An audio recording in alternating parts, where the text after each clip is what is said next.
లేకపోవడం వల్ల, దైవం మీద విశ్వాసం లేకపోవడం వల్ల, ఒక ఆయన జపం చేస్తున్నాను అంటే దేవుడి మీద నమ్మకం ఎలా లేదండి, మరి ఎందుకు చేస్తున్నాడే ఆయన ఖాళీగా ఉన్నారు కదా చేస్తున్నాను అన్నమాట.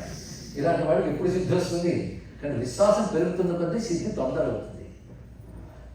అది తెలుసుకోవాల్సింది. అలా చెయ్యగా అనుభూతి కలుగుతుంది. అప్పుడు ఇంక విడిచిపెట్టిన మంత్రం నీకు రుచి అప్పుడు తెలుస్తుందండి. అంతవరకు రుచి తెలియదు. రుచి తెలియడం కోసం కూడా మంత్రమే చేయాలి. రుచి తెలిసాక ఇంక విడిచిపెట్టాలి నువ్వు. అందుకే రామ నీయడ ప్రేమ రహితులకు నామ రుచి ఏది తెలుస్తుందా అని వచ్చాడు.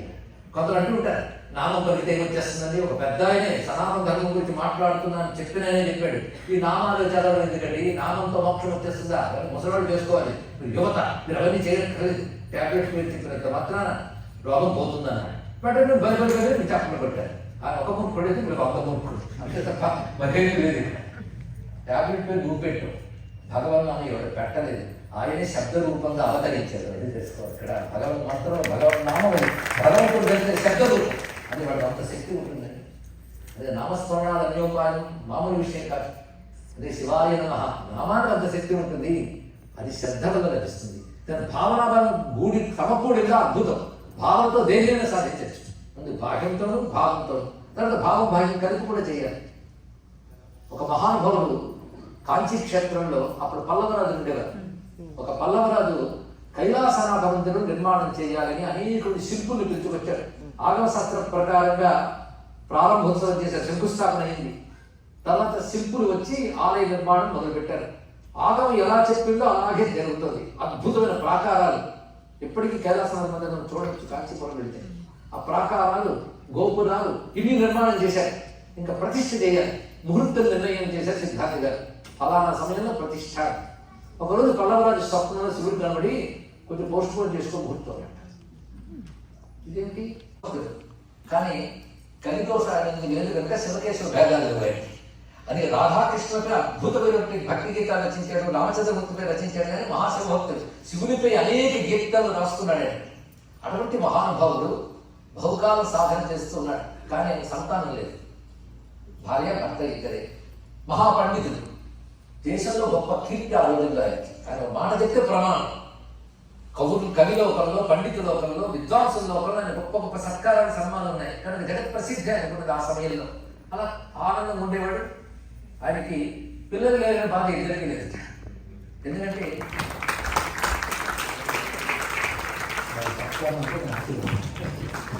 మరొక విషయం నాకు కృతజ్ఞత దోషం కాకూడదని చెప్తున్నాను.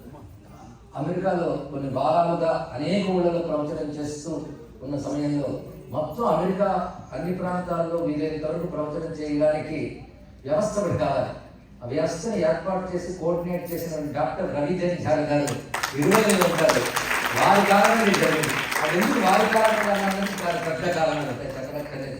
ఇది రావడానికి వెనకాడిన సమయంలో కూడా గట్టిగా చెప్పి డాక్టర్ గారు నేనున్నాను మీరు రావాలని గట్టిగా చెప్పి అందరూ అభిమానులు ఉన్నారు మీరు రావాలని చెప్పడం వల్ల వచ్చేసరికి వారికి. అలాగే ఇక్కడ ఆతిథేయం మొదలని అందిస్తూ ఈ కార్యక్రమంలో 2010 నుంచి ఇప్పటి వరకు ఉన్నటువంటి మహాసేన గారు, రజనీనాథ భూషణ్ గారు దంపతులు ప్రత్యేకమైన అభినందనలు. ఒకప్పుడు ఆతిథ్య వాళ్ళు కూడా కొంచెం దూరం పెడుతూ ఉంటాం కానీ దూరం కాదది. అలాగే శాక్రమెంట్లో నుంచి వచ్చిన బృందం అంతా ఎంతో ఆత్మీయులు మాకు బాగా ప్రత్యేకమైన.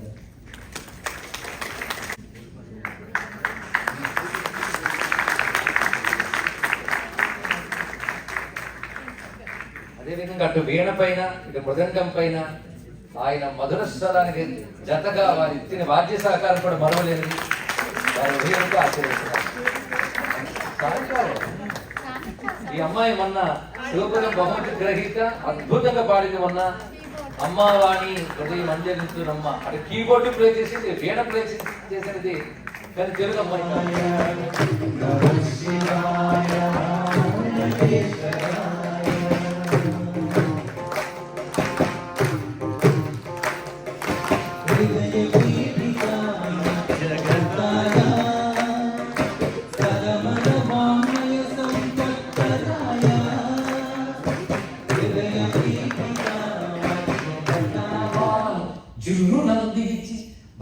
ఖడ్గము రక్త పద్మ దుర్కోణము చేర్చి ఒక గుడ్డు వడింప కలించి శోణిత ద్రోణికయైన దైవత శిరోమణి కంటన మధ్యనంతటం.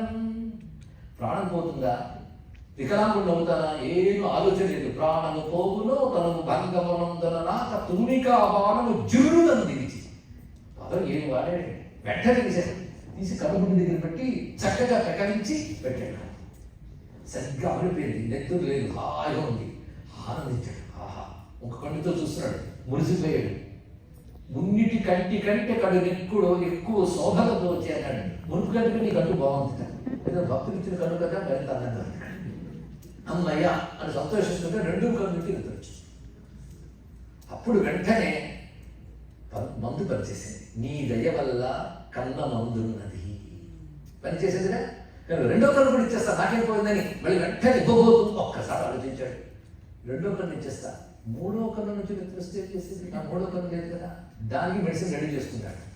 లాలాటలోచనమున కీలానము దొరగనే కేవల భక్తిని కీలించి మనోదృష్టికి మూలమగు ప్రాణము నీకిత్తు.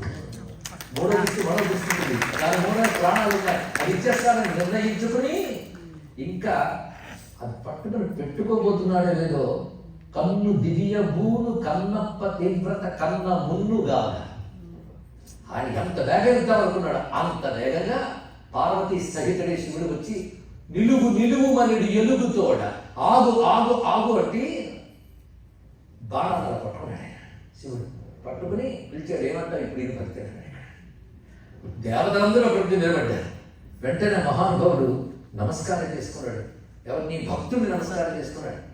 ఆ బ్రాహ్మణుడి పేరు శివగోచరుడు, ఈయన పేరు తిన్నాడు. కన్ను అప్పగించి కన్నప్పైపోయాడు మహానుభావుడు.